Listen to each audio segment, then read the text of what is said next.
This is Dawn's birthday card that I made. This is the envelope. She loves purple. Then on the back, I put a glitter paper, happy birthday. And on the front, I believe they're lilies. Not sure what the flower is. This is the card, the matching card. And I did it in a lighter paper, glitter paper on the card, a strip of paper, the ribbon, and then a matching bow on a three-dimensional die. And then on the inside, this is the inside.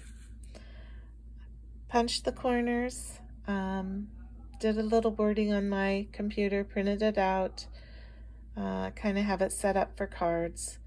And it's her birthday tomorrow, so I thought I'd do a card for her. So I thought it turned out really nice. Just wanted to share it with everyone, and hope you liked it.